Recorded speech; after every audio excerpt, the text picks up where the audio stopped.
What's up guys, and today we're going to check out some of the cheap action cam accessories I found on Lazada. So I recently got two action cameras, one from DJI, the Osmo Action 4. This is their latest iteration of their Osmo Action lineup. And the SJ Cam, SJ4000 Air, so very popular among motorists. So almost all of these accessories are bought from Lazada except this extension rod which I bought from DJI also. So meron din tayong accessories para sa standard cameras, so for DSLRs and mirrorless. But I'll be talking about them in a separate video. So tabi muna natin sila.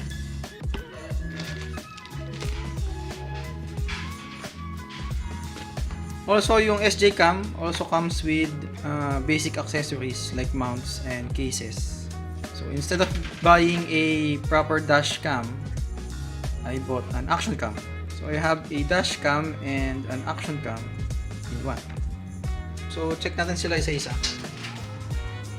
So, ang mga kasama lang sa standard combo ng Osmo Action 4 is unang-una yung protective cage.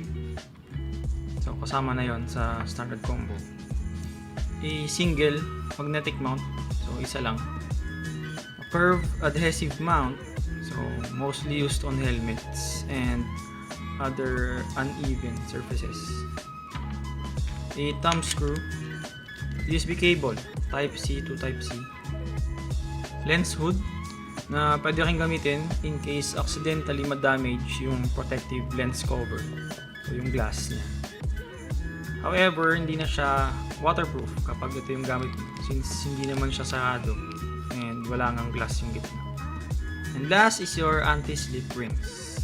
So, sa mga nagtataka kung paano gamitin to, if for example, gumamit ka ng mount for your action cam and for some reason, hindi siya nagsisikip or kahit anong sikip mo, gumagalaw pa rin yung mount.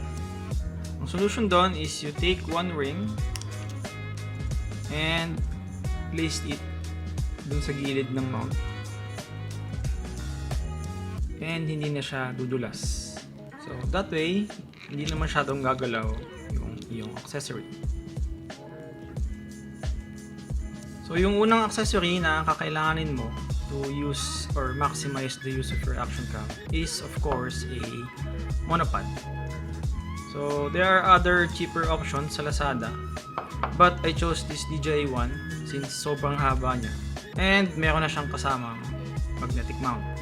So you get a second magnetic mount and a second thumb screw. So it's 1.5 meters long, fully extended, so around 5 feet yung haba niya. Very sufficient kung medyo mataas or you want a overhead view. And then one essential you're also gonna need is a tripod to 3-prong adapter.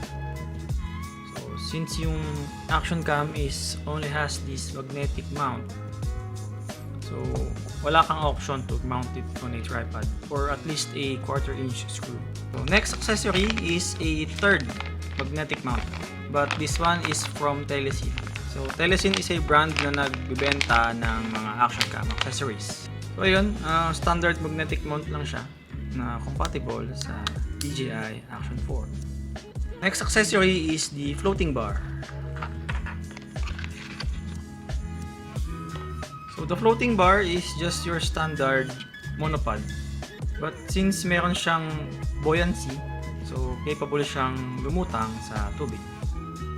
So mostly used on water sports or water activities. Meron din siyang lanyard and a thumb screw. So yan, kung mapansin nyo, binili ko rin siya dahil sa kulay. So the next accessory na kinuha ko is a thumb screw. So gusto ko lang mag-add ng personality sa mga accessories. Ayan. So the next accessory is a battery charger. So yung adventure combo ni DJI, meron na siyang kasamang triple battery charger. Instead of buying that same battery charger, since may kamahalan din siya, so naghanap ako ng mas murang option. So what I found is this OEM or brandless battery charger, but twin charger lang siya. So meron din kasamang USB cable Type-C for charging.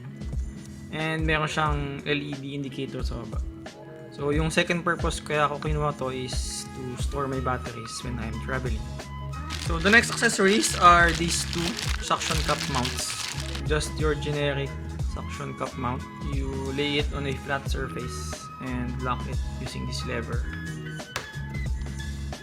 And boom, it stays in place. So you have two adjustments. First one is your tilt, and the second one is your pan.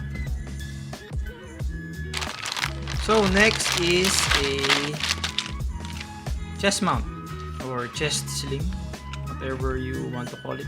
You wear it on your chest, and meron siyang kasamang J-mount, which is a quick release.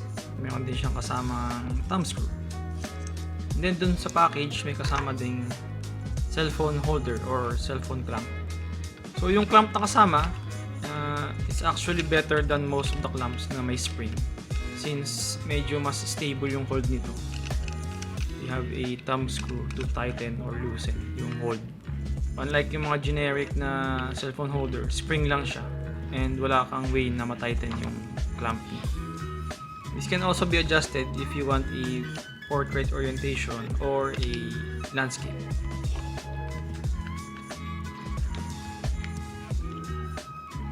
So the last thing we're gonna check out today is this OEM and generic sports camera.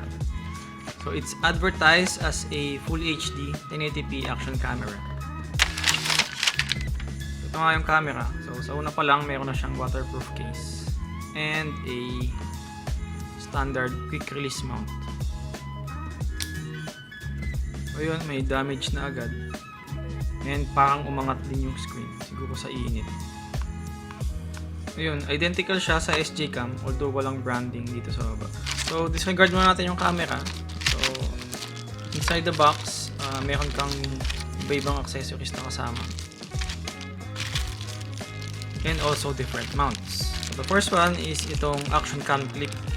So compatible siya sa 1/4 inch screw. And since same size sila ng SJ Cam, so I believe kakasya din yung SJ Cam dito.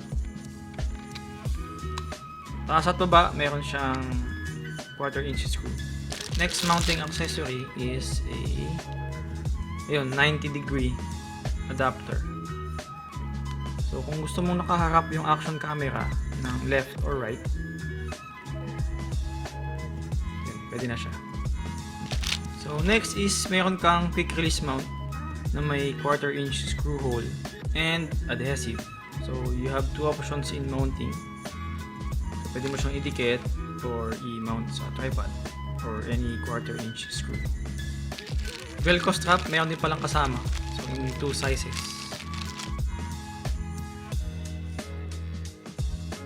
And yung last mount na kasama is a handlebar mount, mostly used in bikes and handlebars. So i-clamp mo lang yung mount sa handlebar and you tighten or sikipan mo gamit itong dalawang thumb screw. So ayun, thank you for watching this short guide. I hope may natutunan kayo sa mga mounts and accessories na natakil natin. Subscribe for more videos like this and I'll see you next time.